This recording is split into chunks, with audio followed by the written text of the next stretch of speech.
Selamat malam para pendengar setia di seluruh Indonesia di Dongeng Aki Rukmah. Selamat mendengarkan dan tetap merdeka. Assalamualaikum warahmatullahi wabarakatuh. Bismillahirrahmanirrahim. Alhamdulillahilladzi amarona bisilatil arham wa nahana anit tafarruqi wal udzwan amma ba'du. Bapak, Ibu, dan kawan-kawan sekalian yang saya hormati, selamat malam en sampurasun, dan alhamdulillah kita bisa dipertemukan kembali. Malam ini Aki masih melanjutkan tentang bagaimana momentum persiapan pemerintahan baru, baik itu di pusat, provinsi, kabupaten, kota, pasca pemilu tahun 2024 ini. Sebetulnya ini pengalaman saja yang lalu ya. Ini part 2 karena kemarin part 1-nya sudah disampaikan. Kemudian juga kita menjelang pemilihan pilkada di masing-masing kabupaten dan kota.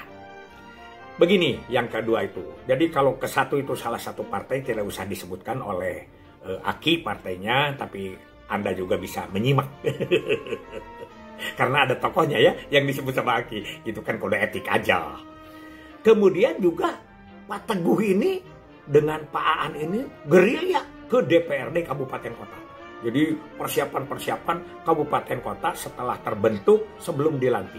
Begitu kan terbentuk dulu orang-orangnya ini kumpulannya, nah, kita mau datang. Pertama datang ke Sumedang. Sumedang minta supaya Aki dan tim itu datang ke sana untuk berdialog dengan para calon. Bila perlu kita memberi biaya. Tapi beliau-beliau ini tidak menerima karena waktunya mepet. Mereka akan mengadakan outbound. Jadi DPRD itu outbound dulu seminggu. Lamanya tempatnya di seberangnya situ Cileunca, Pangalengan, Kabupaten Bandung. Jadi dari Sumedang berangkat ke Kabupaten Bandung. Dia menawarkan kalau memang mau datang ke sana, ayolah kita jadwalkan selama seminggu itu di sana. Kata Aki, siap saja kita ke sana. Akhirnya dijadwalkan dan Aki berangkat dengan motivatornya itu Pak Saud Munte ya, dan Aan, yaitu dari sekretaris. Bertiga Aki ke sana, lewat ke sana. Jadi di Cileunca nyebrang dulu. Datang ke sana Aki berjam-jam mengadakan dialog dengan 50 anggota DPRD. Bayangkan panas, kotor, dalam rumput, pakai tilam sedikit, itu advokasi. Tolong ya. Dan itu diskusinya juga tidak cukup 1 jam sampai 2 jam lebih, panas, ringet. Akhirnya alhamdulillah mereka menerima. Hasilnya waktu itu satu-satunya kabupaten di seluruh Indonesia yang kepala UPTKB-nya, kepala UPTKB di kecamatan itu menjadi satker dan punya biaya atau anggaran KB tersendiri di satkernya. Tidak diurus oleh dinas DP3KB Sumedang, tidak, tapi langsung kepada rekening di kecamatan. Namanya PIK, Pagu Indikatif Kewilayahan. Itu luar biasa. Sehingga Aki berani mengusulkan kepada BKKBN Pusat bahwa bupatinya Pak Don Murdono itu untuk diberi Sati Lencana Wirakarya. Dan alhamdulillah pusat juga dikabulkan. Nah, kalau yang bertanya, kenapa itu diberi itu padahal berkeluarga juga enggak gitu lah ya, macam-macam orang negatif. Saya tanya, siapa di Indonesia ini yang bisa seperti ini? Yang punya bahwa kepala UPTKB kecamatan menjadi satker dan punya anggaran tersendiri. Macam-macam. Ada yang 300 juta, 500 juta, 400 juta. Ya macam-macam lah bagaimana besarannya kecamatan itu. Itu yang disebut dengan persiapan. Yang kedua, dari Purwakarta. Purwakarta ini salah satu anggota partai yang dikondisikan di provinsi, dia adalah ikut penataran di provinsi. Dia itu sudah 2 kali kepilih. Dua kali kepilih. Ketiga kalinya atau kedua kalinya lupa Aki. Pada saat di provinsi bertanya kepada Aki, Pak katanya, saya itu nggak ngerti apa itu BKL. Apa itu BKL, ya? Karena minta anggaran BKL, padahal kita itu sudah mengeluarkan anggaran BKL itu pertama untuk kesehatan. Di kesehatan ada BKL. Yang kedua adalah di sosial. Jadi kalau di kesehatan sudah ada, di sosial sudah ada, di BKKBN untuk apa lagi? Seperti itu pertanyaannya. Setelah dijelaskan tugas dan fungsi masing-masing departemen dalam mengurus lansia, belek, belik, belek, beser, boson, itu urusan kesehatan. Sangsara, jompo, itu urusan sosial. Tapi belik urusan BKKBN. Jadi kalau Bapak ke kesehatan memberi, ke sosial memberi untuk biaya lansia, tapi ke BKKBN tidak memberi, Bapak masih dosa.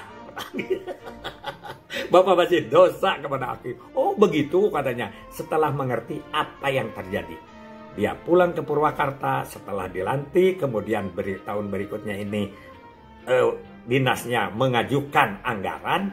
Dia langsung nanya, karena komisinya masih tetap katanya di situ. Dia langsung nanya, hei sini dulu, mana item usulan BKL. Malah tidak tercatat mulanya karena suka dicoret. Akhirnya ditanya, masukkan tuh BKL. Ya, karena saya takut dosa, kata Pak Rukman. Begitu, itu advokasi. Berapa itu? Jadi dan katanya, Pak, alhamdulillah saya dapat berlipat lah anggaran BKL dari tahun-tahun yang lalu. Karena gara-gara disebut dosa. Itu pengalaman Aki, ya, pengalaman Aki. Kemudian Aki berangkat lagi ke Indramayu, DPRD Indramayu. Lincah Pak Teguh dengan Pak Aan ini menghubung-hubungkan. DPRD Indramayu setelah Jumatan kalau tidak salah siang di salah satu rumah makan. Aki biasalah pembukaan karena kan Aki kepala. Setelah itu Pak Saud, ya motivatornya Pak Saud lagi Aki bawa. Datanglah ke Pak Saud itu menjelaskan tentang demografi. Bahwa Jawa Barat akan menjadi penduduk di atas 50 juta.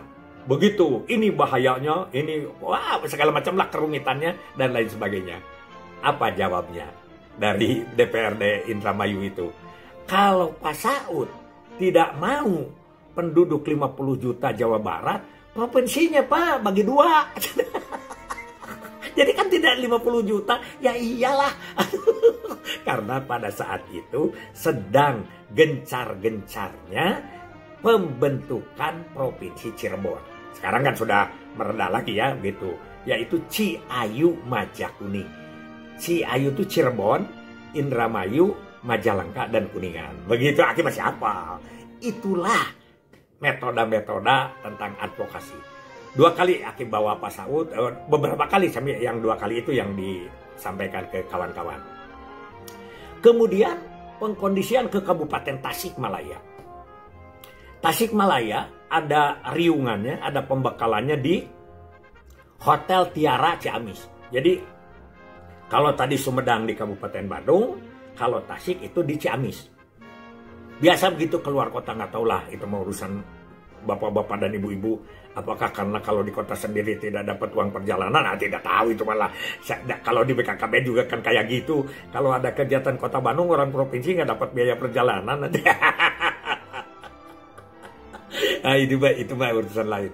Tapi kalau di Tasik ini, ya di Tiara, Aki dulu biasalah ngomong. Nah kali ini yang dibawa oleh Aki itu adalah karena ingin, yaitu Pak Suroso Dasar, Ketua IPKB. Jadi melanjutkan, Aki sudah berbicara, dilanjutkan kalau di tempat lain oleh Pak Saud, ini oleh Pak Suroso Dasar. Nah, tiba-tiba kenapa ini berkurang peserta? Ya, Aki juga ingin ke belakang, Aki keluar, mau ke toilet. Di luar aja, laki-laki ada yang merokok, ada yang ngobrol. Terus komplain ke Aki. Pak, kepala katanya, kenapa mesti 2 orang yang menjelaskan itu? Sudahlah Pak, kepala aja sendiri gitu. Kenapa? Kata saya pakai sendiri gitu. Udahlah. Ini kan mungkin ya mungkin kepanjangan dan mungkin kesal gitu ya biasa. Nah, beda kan itu motivatornya Pak Saud yang kenceng dengan Pak Suroso Dasar yang landai begitu. Jadi Aki punya kesimpulan bahwa orang yang pandai menulis setingkat Pak Suroso Dasar, kalau disampaikan itu belum tentu secantik ditulis. Ingat kan dulu, konseptor itu adalah Dr. Kusdinar Yogasara yang membuat tentang 10 langkah PLKB dengan Pak Harto. Tapi kalau Pak Dr. Kusdinar bicara tidak paham, tapi kalau ditulis bagus. Makanya orang itu diberi kelebihan masing-masing. Ini juga kita yang disebut dengan talenta. Ini yang nanti akan dibahas di dalam strategi KIE yang akan diluncurkan dari BKKBN Pusat. Itu.